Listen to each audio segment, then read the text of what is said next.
Hello everyone, সবাই তোমরা কেমন আছো? নিশ্চয়ই ভালো আছো, সুস্থ আছো। কাল দুপুরবেলা খাওয়া দাওয়া করে আমি আর সোনু বেরিয়ে গেছিলাম কিংসওয়ে হসপিটালের উদ্দেশ্যে। কারণ হসপিটালে অপারেশনের পরে কিন্তু আমার ছিল কালকে ফার্স্ট চেক আপ। এই টপটা আর জুতোটা নতুন কিনেছি বলে বেরোনোর আগে একটুখানি ভিডিও করে নিলাম। টপটা এতটাই আরামদায়ক ছিল, নুডলস ট্রাপের এই কটন টপটা ভীষণই ভালো ছিল।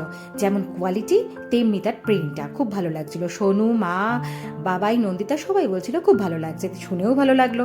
এরপরে আমরা ক্যাব নিয়ে হসপিটালে পৌঁছে গেলাম। আমাদের কিন্তু হসপিটালে পৌঁছানোর আগে দিব্যেন্দু পৌঁছে গেছিলো, কারণ স্যাটারডেতে ওর অফিস হাফ থাকে আর ও একদম অফিসের গাড়ি নিয়ে পৌঁছে গেছিলো আমাদের আগে।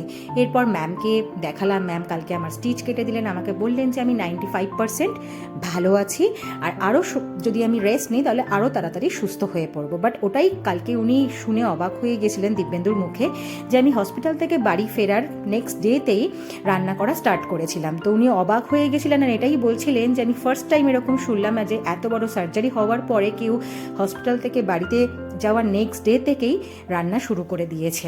যাই হোক, নিশ্চয়ই তোমার গিয়ে ভালো স্ট্রেংথ আছে, মনের জোর আছে, কিন্তু অবশ্যই তোমার একটা ছবি দিও, আমি আমার চেম্বারে সাজিয়ে রাখবো।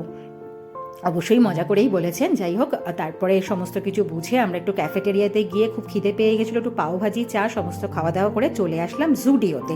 কারণ কি জানো তো, সামনেই দুদিন বাদেই আসছে জামাই ষষ্ঠী, আর আমার মা তার একমাত্র জামাইকে জামা কাপড় দেবে না হয়। তারপরে ওনার জামাই আসলেন আর এসে একটার পর একটা শার্ট চুজ করতে থাকলেন, ট্রাই করতে থাকলেন। তারপরে যথারীতি শার্ট চুজ হলো। এরপরে আরেকজনকে দেখো, সে কিছুতেই জুতোর জায়গা থেকে সরছে না। ওনাকে বোঝানো হচ্ছে যে এখানে বাচ্চাদের ফুটওয়্যার পাওয়া যায় না, কিন্তু উনি শুনছিলেন না, বড়দের জুতোগুলোই পরে বারবার দেখছিলেন, আমাকে বলছিলেন মাম্মি এটা হবে ওটা হবে, কিন্তু বোঝানো যাচ্ছিল না। যাই হোক, তারপরে বুঝিয়ে সুঝিয়ে লেডিস সেকশনে আসলাম। মার জন্য নেল পালিশ, লিপস্টিক এগুলো কিনলাম, বাবার জন্য আবার মেইন সেকশনে গিয়ে একটা টি শার্ট কিনে নিলাম। আর জানো তো, জুডিওতে ঢুকেই না আমি ফার্স্টেই লেডিস সেকশনে ঢুকে যাচ্ছিলাম, সব সময় যেরকম ঢুকে যাই। তো দিব্যেন্দু ওটাই বলছিল, তুমি তোমারটা একবারে কিনে নাও আগে, আমি ভাববো আমি নিজেই কিনে নিয়েছি। যাই হোক, মজা করেই বলছিল। এরপরে আবার লেডিস সেকশনে আসলাম, এসে মা আমার জন্যও কিনতে বলেছিল। টপ চুজ করছিলাম, বাট টপগুলো না অতটাও ভালো লাগছিল না। ট্রাই করেছিলাম কিন্তু ভালো লাগছিল না। তারপরে এই ওয়ান পিসটা ট্রাই করলাম, ভালোও লাগলো, আর ওয়ান পিসটা নিয়ে নিলাম। এরপরে আমরা উপরে চলে আসলাম, বিলিং করে চলে আসলাম স্মার্ট বাজারে। ওই টুকিটাকি দু একটা জিনিস নেওয়ার ছিল, বাট ওই হয় না, দু একটা জিনিসের বদলে সেটা 10-12টা জিনিসে পরিণত হয়।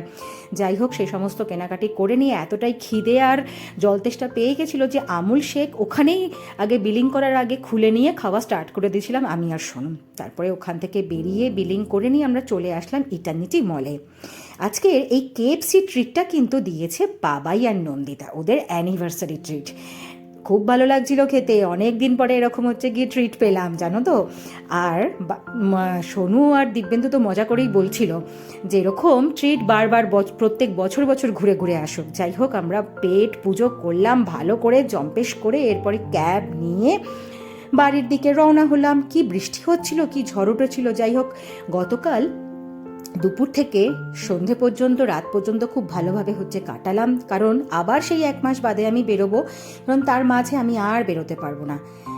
ঠিক আছে, তোমাদের সাথে ব্লগটা আজকে এখানেই শেষ করলাম। তোমরা প্রত্যেকে কিন্তু ভালো থেকো, সুস্থ থেকো, সাবধানে থেকো, আর আমাকে কিন্তু এইভাবেই সাপোর্ট করে যেও।